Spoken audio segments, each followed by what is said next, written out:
Hai, it's me. Lapar nih. Jam-jam segini, jam-jamnya darurat kan. Makan yuk. Terserah di mana aja. Yang penting kenyang. Makan biar kenyang kan. Hah?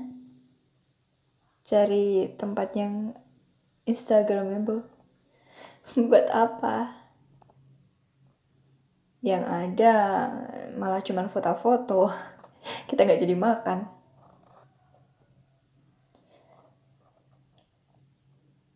Sebuah tren mungkin ya. Sebelum makan, waktu pesanannya datang, paling enggak 5-10 menitan lah buat foto-foto, terus posting di Instagram, di sosial media. Pada dasarnya makan itu kebutuhan atau keinginan sih. Kita makan karena kita butuh, apa cuman emang kita ingin makan? Kalau kita pengen, kita baru makan. Atau enggak, karena kita pengen malahan kita jadinya makan terus. Tiap lihat makanan mungkin, atau lihat ya timeline ada gambar food, ada gambar-gambar kayak gitu, kita jadi pengen, terus akhirnya kita memutuskan buat makan. Atau kita emang lapar, terus kita makan. Mau makan pun punya tanda-tanda ya. Apa tandanya? Lapar.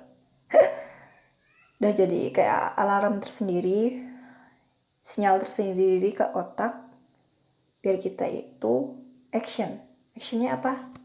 Makan.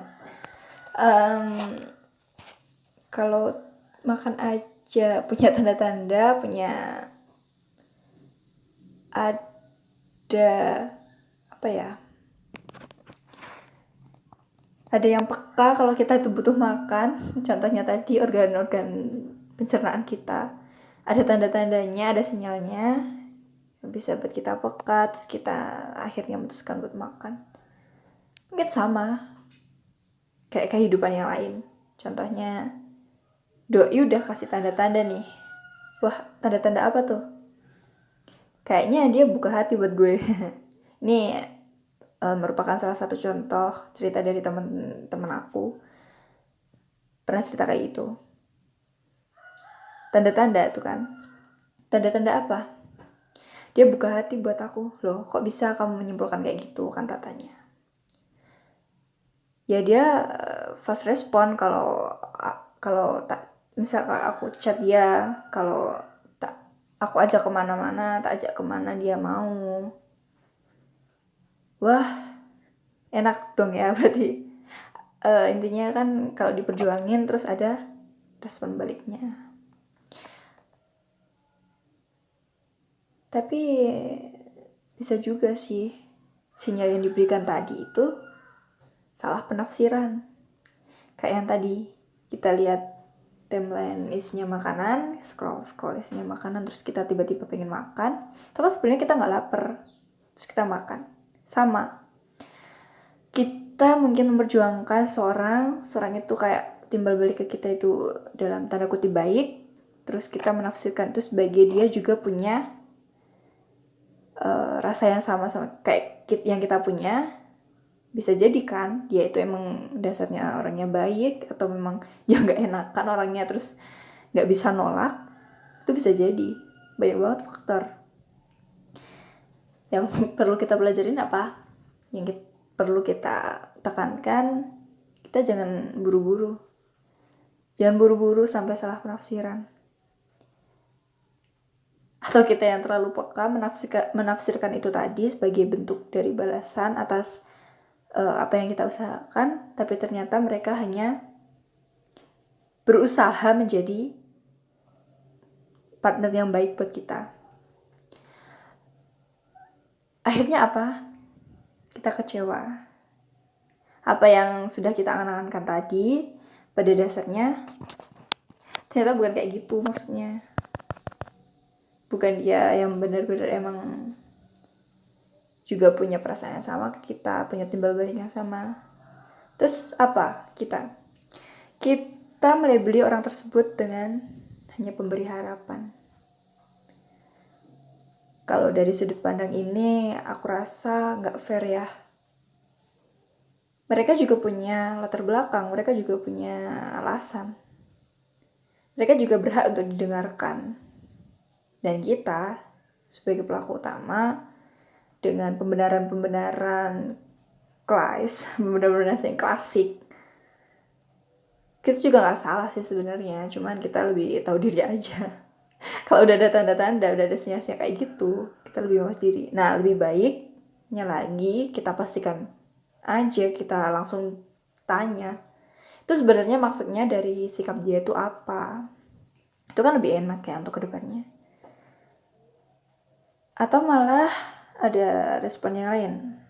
Kan ada 2 kategori, yang satu tadi responnya baik, terus ini yang temanku satunya lagi itu malah langsung kayak ditolak gitu, penolakan, aduh nggak usah ya, maaf gitu dan semacamnya. Itu juga sinyal biar kita mundur, atau mungkin mereka merasa terganggu. Loh, kok jadi malah bahas kayak gini lagi ya, bahasnya ke arah yang kayak gitu lagi. Tapi nggak tahu, keinget aja gitu, sama kayak makan. Sebenarnya kita itu butuh apa cuma ingin? Sebenarnya mereka itu butuh atau cuma ingin ke kita? Daripada mikirin itu, mending kita makan. Udah jelas kita nanti kenyang, kita puas, kita nggak lemas, kita dapat energi, bener nggak? Makan sendiri itu kita jelas-jelas butuh. Sehari itu ya minimal, ini idealnya pasti 3 kali sehari. Dengan kalau kita belajar di SD dulu 4 sehat 5 sempurna ya kan. Tapi dewasa ini yang penting makan. Kita tuh ketemu makanan ya udah makan. Kita jarang banget untuk memikirkan kayak gitu. Karena apa? Antara butuh dan keinginan tadi, kita sering sekali salah penafsiran. Kayaknya aku benar-benar lapar karena ngeblank banget. Dari tadi keinget makanan terus di otakku.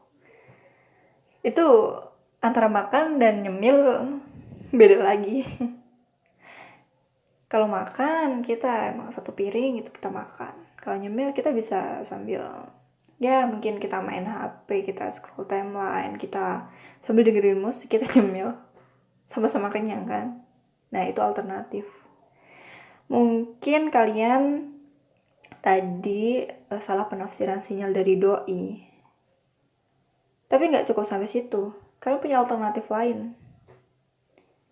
Alternatif yang jelas-jelas mereka itu butuh kamu, nggak cuma kamu yang butuh mereka. Udah yuk makan. Di sini es krim. Good night.